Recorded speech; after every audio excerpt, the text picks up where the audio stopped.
Hello, it's Nationwide on the NTA, and we are transmitting live from Abuja. I am Ogochukwu Ona, and in the next 55 minutes, we'll be taking you around the country for the latest reports. Welcome. President Bola Tinubu says the construction of the new headquarters of the Independent National Electoral Commission, INEC, is his administration's bold step of ensuring autonomy of the nation's electoral umpire. The president stated this at the groundbreaking and foundation laying of the new INEC headquarters in Abuja. The president also commended the FCT minister Nyesom Wike in his drive at strengthening democracy with this singular gesture of providing accommodation for the staff of INEC. The independence of our institutions and the future of our electoral integrity. INEC has been and remains the backbone of Nigeria's democratic journey. Its role in conducting free, fair, and credible elections is central to the trust our people place in their government and in our democratic process.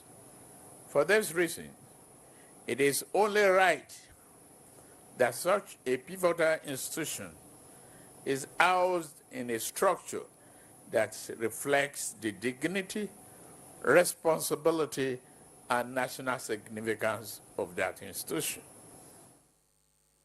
In the meantime, the federal government assures citizens that its commitment to host the UNESCO Category 2 Media and Information Literacy Institute is to position Nigeria as a global leader in the responsible use of the media and information in the digital era. The Minister of Information and National Orientation, Mohammed Idris, at a book launch by the Guild of Corporate Online Publishers, solicits responsible online journalism and promised government's continued support to our free and responsible press. Salihu Abdullahi Gwanara reports. The proliferation of citizens' journalism has compounded the spread of fight against fake news, misinformation and disinformation. Guild of Corporate Online Publishers, through this maiden edition of a book, Nigeria Media Renaissance, is joining forces to sanitize Nigeria's media ecosystem. Online publication is the future of the media industry, which governments and lawmakers have to support through enabling laws, tax exemptions, grants, among others. The Minister of Information and National Orientation was emphatic that it is the duty of government to work with credible media groups to tell the Nigerian story in a way that inspires hope. Once any platform, online platform, is seen to have published something that is fake, we have this penchant to think that, oh, it's just fake news and then it goes on. What is GOCOP doing to check those who are peddlers of this fake news? They told me that not all of them are members of GOCOP. I said, yes, I agree, but it is also an additional responsibility on GOCOP to call them out and say, these are not our members, they are peddlers of fake news, they are peddlers of misinformation. The book is certainly a good account of the online publisher's commitment to uphold professionalism and ethical values. Established in 2013, this body of online publishers seeks to ensure that members uphold the tenets of journalism in doing their job and to sanitize online publishing in Nigeria. In Abuja, Salihu Abdullahi Gwanara, NTA News. Amid growing realities of climate change and increasing threats of violence in schools, the Federal Ministry of Education, in collaboration with UNICEF, has taken a bold step towards safer and more sustainable learning environments. At a high-level workshop in Abuja, the ministry unveils 3 key handbooks focusing on climate change, education, Early Warning Signs and the Universal Basic Education Commission, UBEC's Teacher's Guide of Managing School-Related Violence. Zenred Moon reports on a crucial dialogue aimed at equipping schools with the tools to adapt, respond, and thrive. Recurring floods, natural disasters and other climate-related challenges continue to pose serious threats to education across Nigeria. In response, the Federal Ministry of Education, in partnership with UNICEF, came together with critical solutions. These resources offer practical tools to help educators prevent, detect, and respond to violence in and around schools. They also introduce frameworks for identifying early warning signs of both environmental and social disruptions, particularly in vulnerable and high-risk regions. Climate change education will empower our learners to become environmentally conscious and responsible citizens. The early warning guide will help us to protect our schools and learners from potential threats. And the handbooks on the managing of school-related violence will enable us to create safer and more supportive learning environments.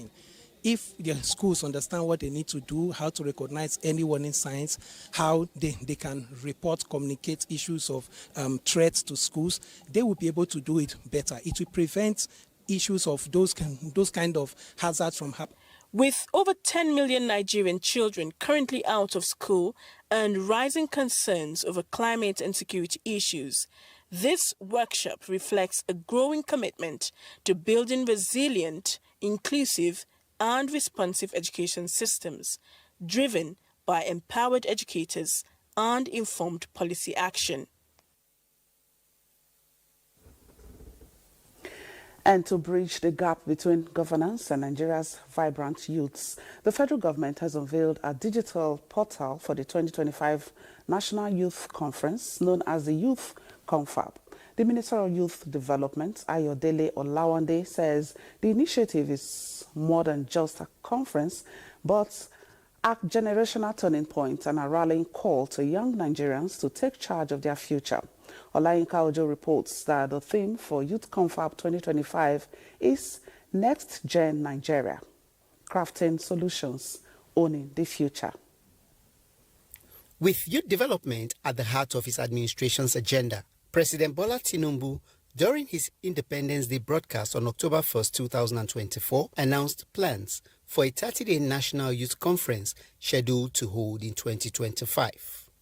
I want to assure you that your voices are heard. Fulfilling that promise, the President on March 10th inaugurated a 44-member planning committee at the State House, charged with shaping what has been described as a landmark movement in Nigeria's youth engagement history.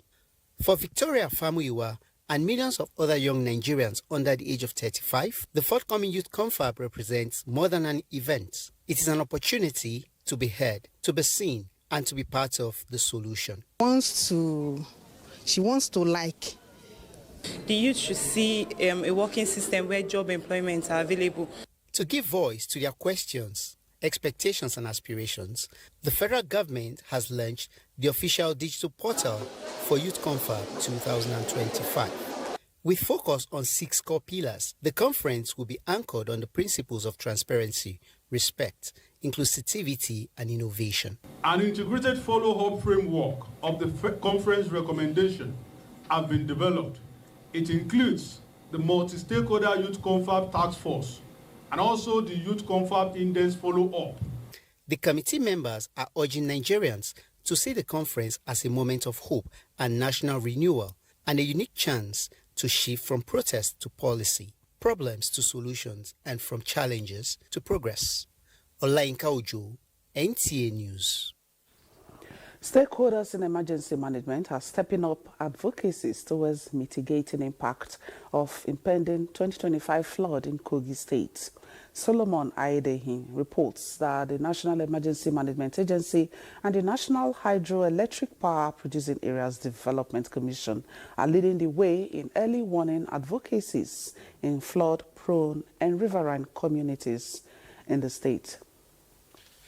Our mind is not settled. Against the backdrop of NIME's prediction of yet another flood this year, anxiety is in the air in Kogi State, prompting early warning advocacies by relevant government agencies, including officials of the National Emergency Management Agency and National Hydroelectric Power Producing Areas Development Commission, NHIPADEC, sensitizing the people in the communities, particularly those living on the banks of rivers Niger and Benue, on their safety.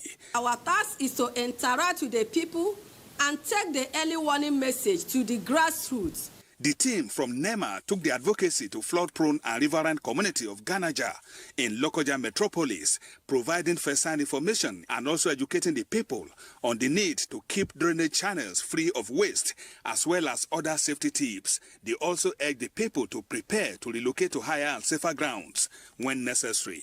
In fact, this education is comprehensive. Officials of the NHIPADEC, on the other hand, were also in Kotonkarfi, Kogi local government area of the state, highlighting the importance of early warning, urging the people on the coastal lines to prioritize safety. Please let us get prepared, let us be ready for it and take precaution so that we don't have a sorry story. When NHIPADEC came, the people started finding direct government intervention in their plight. It is hopeful that the advocacies will yield positive results, enhancing a drastic reduction in the impact of the flood when it comes. In Lokoja, Solomon Ayedehin, NTA News. Yes, stitching time always saves 9. Let's now join Solomon Ayedehin, who is standing by in Lokoja to give us an overview of early warning messages by those stakeholders you just saw in that report.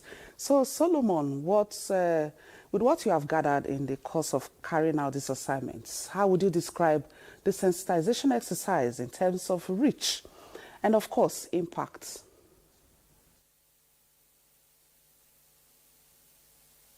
Come to Lokoja, the Kogi State capital. I'm right by the bank of River Niger in Adankolo community in the suburb of the state capital. I must tell you that the target of the emergency management agencies is to take the message of the fact that the flood is coming again as predicted by NIMET to riverine communities, beginning from Kotonkarfi across Lokoja to Ida and other riverine communities of the state.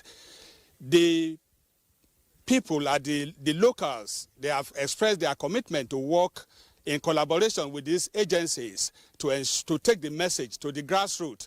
And we are hoping that at the end of the day, it will go a long way to mitigate the impact of the flood, knowing fully well that the presence of rivers Niger and Benue has made the state vulnerable to flooding. So the prediction of NIMET of yet another flood has brought anxiety on the people.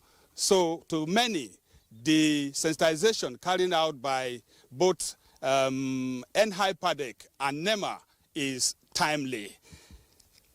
And this will go a long way to reduce the impact of the flood.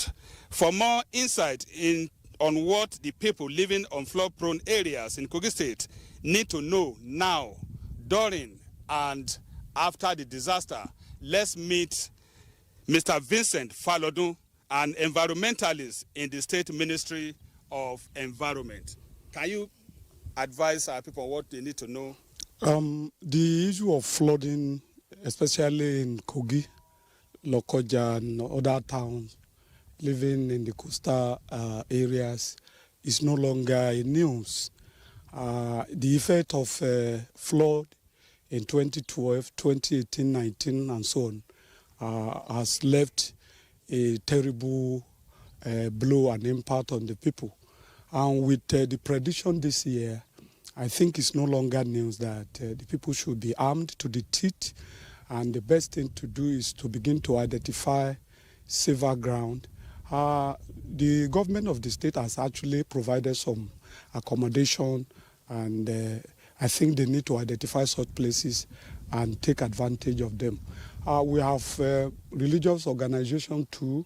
We have friends, family members that are not living in the coastal area. They should quickly take advantage of those windows and opportunities so that they won't have an adverse effect of the impact of the flood.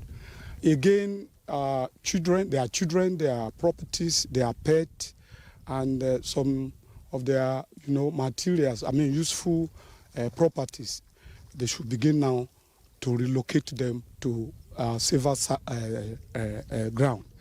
Again, they should begin to see how they remove maybe either their AC, their electric gadgets, and the rest of them. And of course, disconnect even their houses that may likely be flooded so that the cases of electrocution will not happen. Then, in the event of flood, when the flood has actually come, they should be very careful to make sure that they don't enter a flowing water or a flooded place, because you don't know the reptiles and dangerous rodents that may be living inside those waters or hide in the crevices of the house or even gain their way to the roof members. So they should be very careful and don't stay or even live in their houses. Then after the flood, they should ensure that they carry out what I call integrity test on their building and make sure that because most houses must have been soaked with water, capillary attraction must have taken place, and houses can just collapse indiscriminately. So the integrity test will prove that those houses can stand and they can actually pack in to live there. So they must make sure professionals carry out various tests on those buildings so that they won't be victim of being trapped. Thank you, Mr. Vincent Falodun. All hands must be on deck going forward to ensure that we all work together to mitigate the impact of the flood should it come. NEMA and NHIPADEC value the lives of people living along the riverine areas of the state, and so their message is move now before the flood hits. Thank you very much, Solomon, and of course our guest there, Engineer Falodun. And he says, if I must borrow his words, they should move to safer grounds and be armed to the teeth. That's a very good one. Thank you so much for your contribution. And for more reports, let's link up with our Yusuf Jibo in our Lagos Network Center for a continuation. Network Center. Environmentalists have called for renewed and consistent awareness involving community participation on dangers of desertification and drought. Larry Belei tells us more. Desertification is an environmental concern in Nigeria. According to reports by United Nations Environment Programme, UNEP, Nigeria has one of the highest rates of deforestation in the world, as the nation loses up to 350,000 hectares of land to desert encroachment.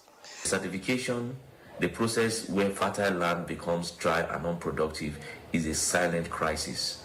It threatens food security, it displaces communities, it fuels conflict, and it deepens poverty.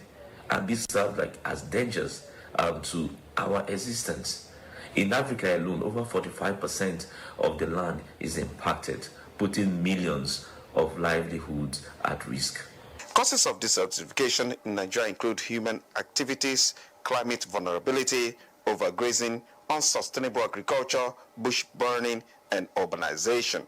One of the things we must also look at is the issue of the Great Green Wall, where the national agency for the Great Green Wall was set up, I think, by an act of parliament in 2015. And its mandate is to ensure that we have a resilient ecosystem in the states that are experiencing, desertification that fall under the Great Green Wall Initiative. Another means of tackling desertification is involving local communities in desertification management, which helps to ensure that interventions are tailored towards their needs and are sustainable. In Lagos, Lanre Bileyi, NTA News. The Nigerian Union of Pensioners Lagos State Branch staged a peaceful protest urging authorities to come to their aid in the implementation of federal government's approved benefits accrued to them. Again, Lanre Bileyi brings us up to speed.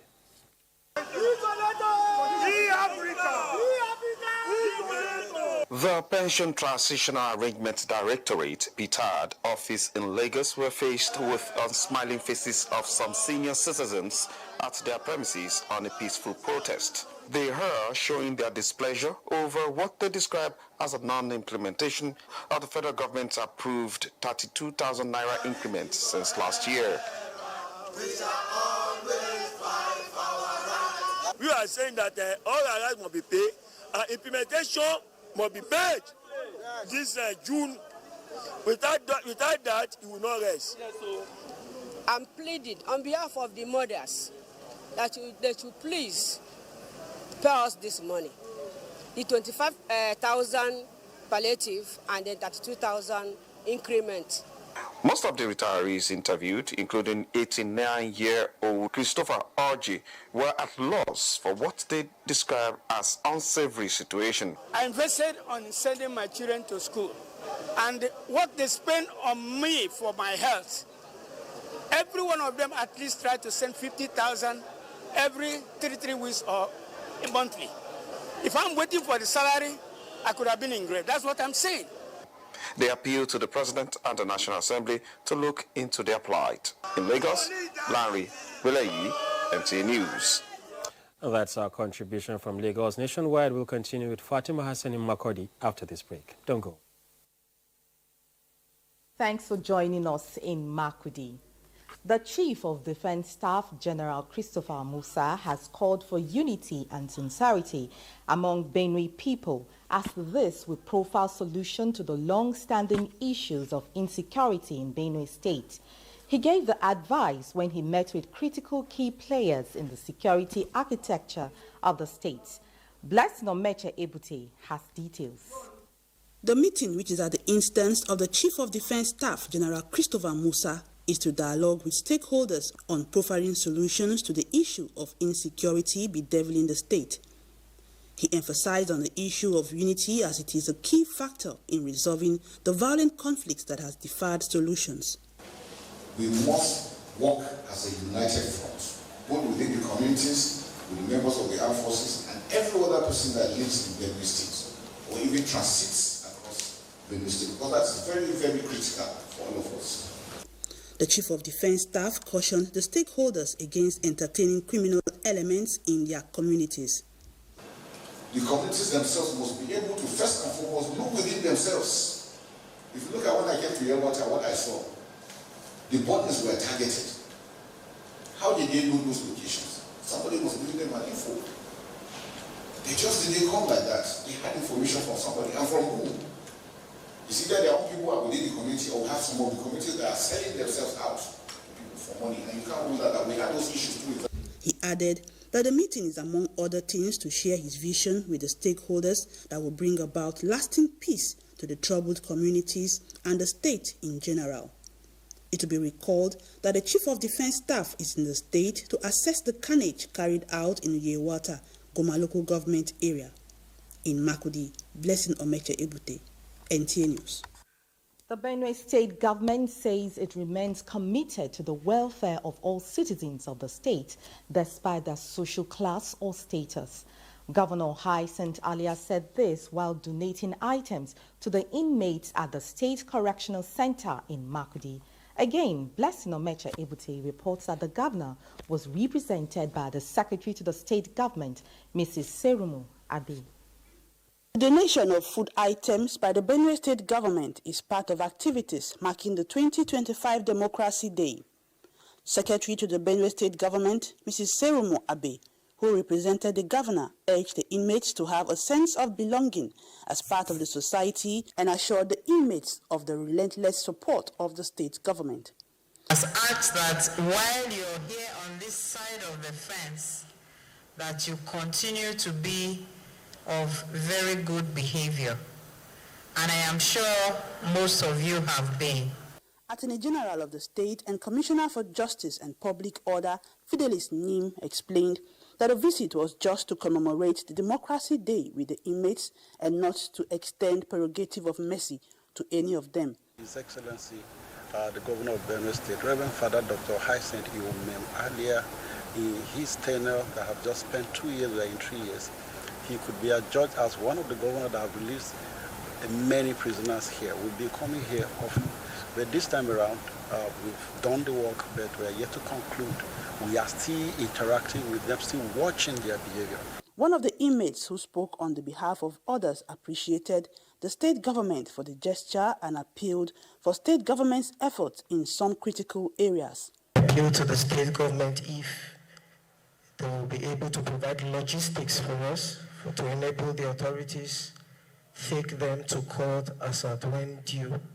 Items donated include bags of rice, sugar, cartons of noodles, among others. In Makurdi, Blessing Omeche Ebute, NTA News. And that's our contribution from Makurdi. Nationwide continues in Abuja. Hello, Ogochukuka, it's back to you. Thank you very much for your contribution, Fatima.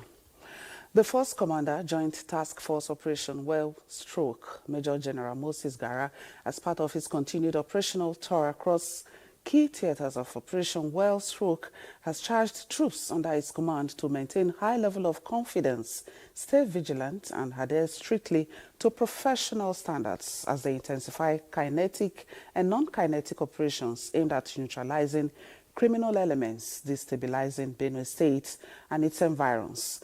A statement by the acting media operation officer, Lieutenant Ahmad Zubairu, reiterates that the armed forces of Nigeria will not relent until peace and normalcy are fully restored in the region, vowing that all perpetrators of violence and insecurity will be identified, isolated, and brought to justice in accordance with extant laws and military justice procedures. The visit also enabled the Force Commander to assess troop morale, operational readiness and logistics posture of the units. He further interfaced with field commanders to reveal real-time intelligence and ongoing clearance operations targeted at flushing out armed militias, bandits, and other non-state actors. The need to reposition the finances of the Nigerian Navy College of Finance and Accounts, Uwerinta Aba, Abia State, for improved efficiency has received attention. This was at a strategic training program to boost the accounting capabilities of naval personnel. The training will equip ratings and officers with accounting skills to meet the present challenges. Let's now get details from Grace Nana. The biannual training for mid-level accounts officers is to enhance transparency and strengthen financial accountability within the Nigerian Navy. The commandant, Commodore Babatunde Quadri, tasked the participants to take the training seriously and acquire the necessary knowledge for responsible public resource management. As we are all aware, our responsibilities as financial stewards in the Nigerian Navy is very critical to the attainment of the operational mandate of the Nigerian Navy. And that's why we are called the final arm of combat decision. Guest lecturer, Captain Chigozie Irem, delivered a lecture on the strategic role of financial management in naval operations. He emphasized the importance of effective planning, allocation, and utilization of resources in supporting the Nigerian Navy's mission. The Naval Headquarters J&B branch could also enforce spot checks, audit measures, to ensure that finance officers are doing the right thing. The training featured interactive sections that shed light on gray areas, providing participants with clarity and insights. This initiative underscores the Nigerian Navy's commitment to financial excellence, aligning its accounts and finance officers with global best practices and reinforcing the integrity of its financial operations. In Aba, Grace Nana, NTA News. And from Aba, we are heading straight to Enugu, and our newscaster is Comfort. I am. Hello, Comfort. How is Enugu today? Good afternoon, and many thanks for joining us in Enugu. To achieve reduced incidents of tanker accidents and explosions in Nigeria, drivers must ensure regular vehicle maintenance and follow route guidelines. These and other multifaceted approach were highlighted in a sensitization campaign on tanker fire accident and explosions organized by the National Emergency Management Agency, NEMA, in Enugu. Chimaroke Ugu reports. Tanker explosions can have devastating consequences, resulting in loss of lives, environmental damages, and economic disruptions. To mitigate these risks and create awareness against the recurrent incidents of tanker accidents and explosions, the National Emergency Management Agency, NEMA, took the sensitization tour to the Enugu depot of the petroleum tanker drivers. The sensitization workshop is aimed at reducing risk of tanker explosions and mitigating their impact on communities and the environment. Whenever you see any disaster, please don't feel. Save life. According to some stakeholders, 80% of tanker accidents is caused by human factors.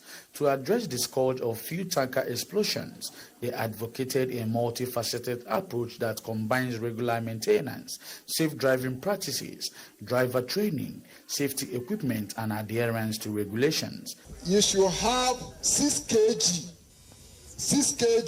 fire extinguisher, and it must be 2, because this is a vehicle conveying inflammable substance. Most of our citizens run on road with worn-out tires and do not check their vehicle. And also appeal to the federal government to fix our roads. With all the information I got here, we are going to impact them and then make sure they will catch a lot of it. NEMA's initiative underscores the importance of collaboration and education in environmental conservation. By working together with tanker drivers and other stakeholders, NEMA will promote a safer and more sustainable environment. In Enugu, Chimaroke Ugu, NTA News. The visionary leadership of Governor Peter Mbah is not only placing priority on education, security, and infrastructural development, but also promoting programs that will empower women and youth across the state to promote sustainable development. Wife of Enugu State Governor Nkechi Mbah stated this during a familiarization visit to Enugu North Senatorial Zone. Chika Ugu reports. Commitment to uplift the lives of the people, especially those at the grassroots, informed the visit by the wife of the governor, who is transversing the 3 senatorial zones in the state to feel the pulse of the women, acknowledge their hopes, dreams, and aspirations, encourage them, and give them a sense of belonging. I am particularly eager to explore how we can empower women, enhance social welfare, and promote sustainable development. We will build on the government's ongoing effort to support education, health, and economic empowerment. The women who came out en masse to appreciate the ethical and transformative leadership of Governor Peter Mbah expressed their joy with being the highest beneficiaries of the state government's developmental programs. Your presence here today is not only an honor to our people, but also a strong affirmation of your deep commitment to grassroots development, women empowerment, and the overall well-being of the people of Nsukka. For the local government chairman, the visit is a testament of the state government's dedication to grassroots development. They promise to complement the government's efforts in bringing development to their areas. Her visit signifies unity.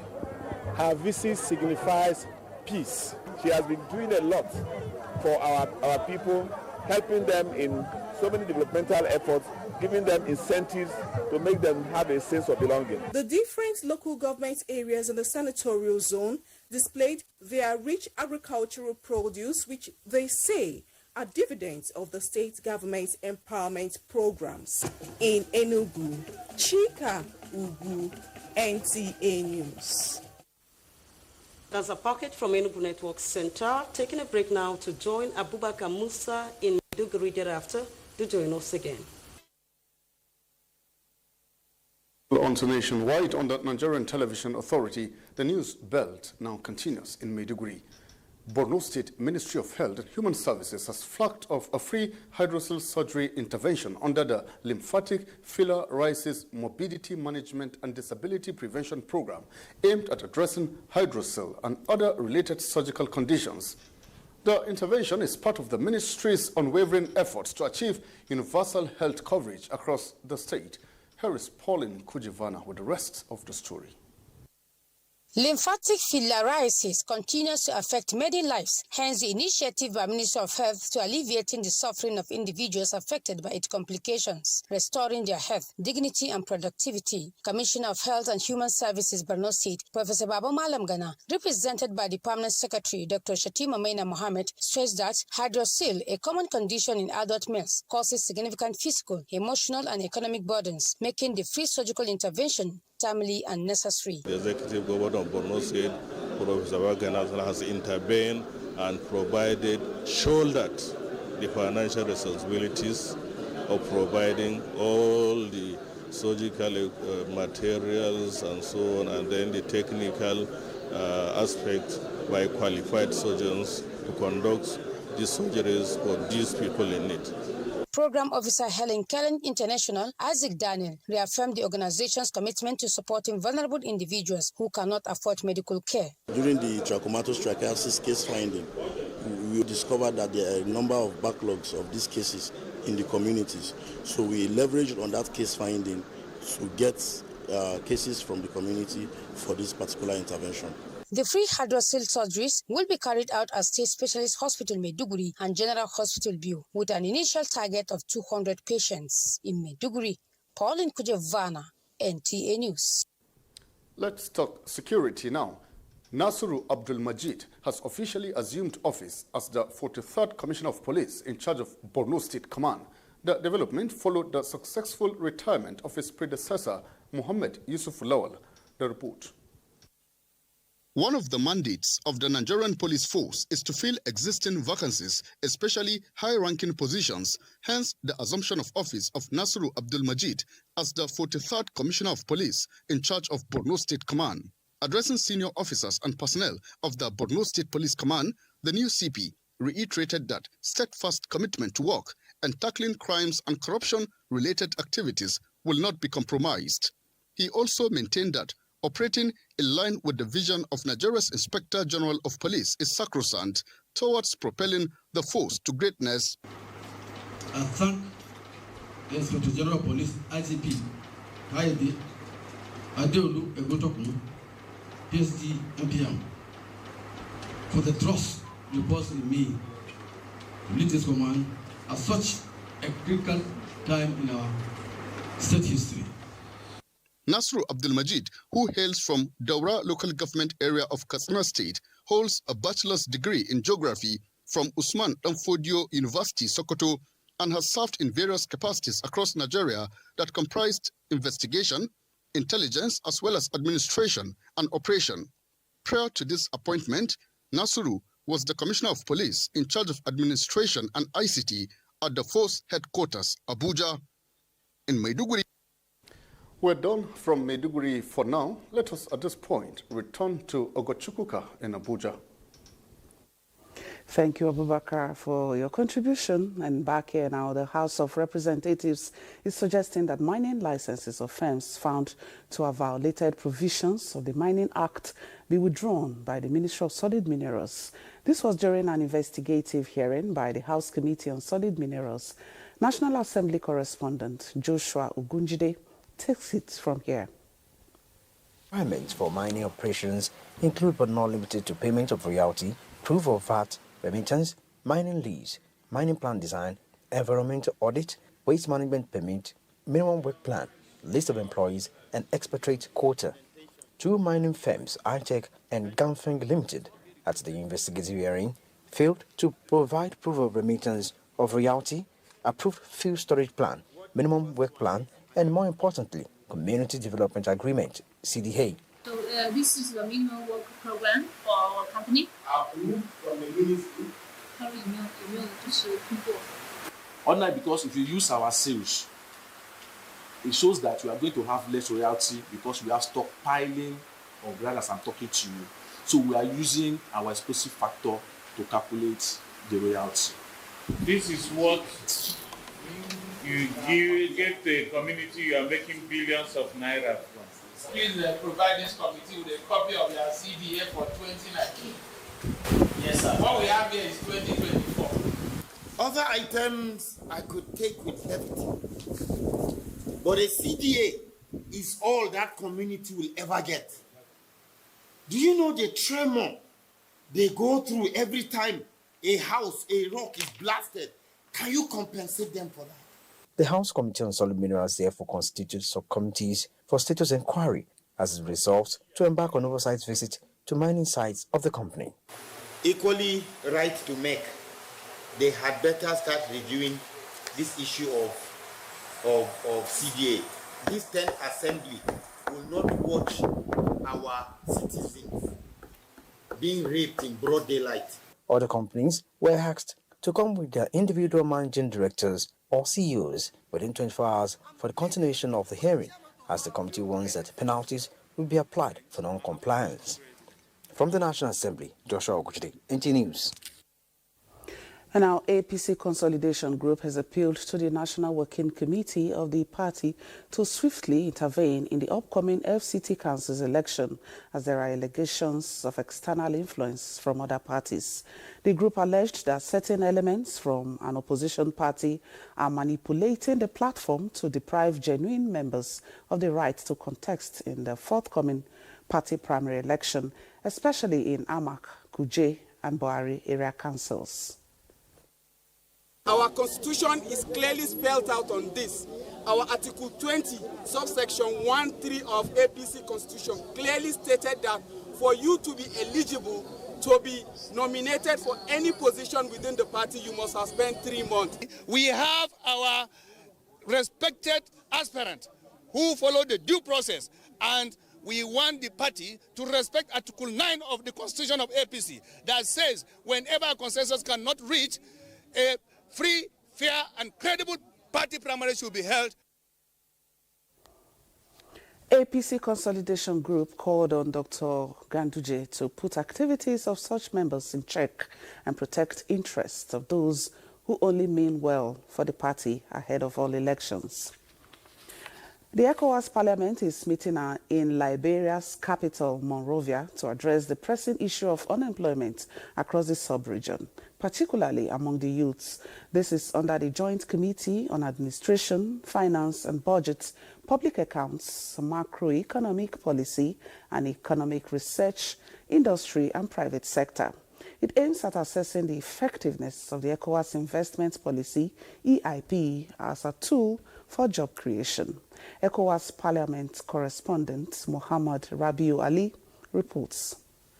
Recent data indicates that youth unemployment in West Africa is among the highest globally, despite the region's abundant natural resources and human capital. This meeting aims to identify the strengths and limitations of the ECOWAS investment policy and propose practical reforms. Our shared task is to ensure that this policy truly delivers on the promises by attacking quality investment, supporting private sector growth, and creating decent, sustainable jobs for our people. The uneven distribution of investment access to sub-region has contributed regional disparities in development and employment opportunities. For parliamentarians from across the ECOWAS bloc, it is an opportunity to review legislation, scrutinize existing national and regional laws to identify and rectify any legislative gaps or bureaucratic hurdles that currently deter investment from translating into job creation. We are here to listen, to learn, and to lead the charge for reforms that ensure that investment in the lives of our community citizens. Members agreed that the success of the committee's work will depend not only on the policy recommendations made, but also on the political will of member states to implement them in coordinated manner that will signal a new chapter for economic inclusion and stability in a region grappling with significant socio-economic challenges. Muhammad Rabiu Ali, NTA News. And Olumide Eguntola has stories from the sporting world. The local organizing committee, LOC, for the combined Confederation of African Athletics, CAA Under-18, Under-20 Championship scheduled for Abeokuta, Ogun State, has inaugurated various subcommittees to oversee the smooth running of the event. The LOC, led by Bukola Olokpade, Director General, National Sports Commission, reiterated its readiness to deliver a world-class championship that both Nigerians and the rest of Africa can be proud of. The technical subcommittee is headed by Olympian Enefio Kudo-Obong with Olawale Olatunji, Lekan Shoetan, among others as members. In volleyball, Nigeria will battle for one of the two tickets for the 2026 World Championship in China with other African countries at the Men's 2025 African Sitting Volleyball Zonal Championship, scheduled to hold in Nairobi, Kenya, from the 1st to the 10th July 2025. In another news, Oyo State Governor Seyi Makinde has officially approved the allocation of plots of land to members of the victorious 1998 Shooting Stars Sports Club 3SC team, honoring a promise made 26 years ago by the then military administrator of the state. This is in recognition of the exceptional achievement of the 3SC squad that won both Nigerian Premier League and the West African Football Union WAFU Cup. In another development, over 1,000 elite archers are set to compete in multiple categories in search of the laurels at the inaugural edition of the Zen Archery Lagos International Open Tournament, scheduled for the 18th to 21st of June at the Mobolaji Johnson Sports Arena, Onikan. We're looking forward to the next Olympics, to the next two Olympics, to be able to even develop stars that can represent Nigeria and make Nigeria proud. We are going to be using the World Archery regulations to score so that it is at that standard. 2, we are going to be launching the ranking for Nigeria. Organizers and sports authorities in Lagos said the event will set the pace for the development of the sport in Nigeria and put the country on the global archery map as 16 different clubs home and abroad will vie for honors in over 5 competitive divisions for youth, beginners, compound and mixed events. With Sports Update, Olumide Eguntola, NTA News. And that's Nationwide Today. On behalf of our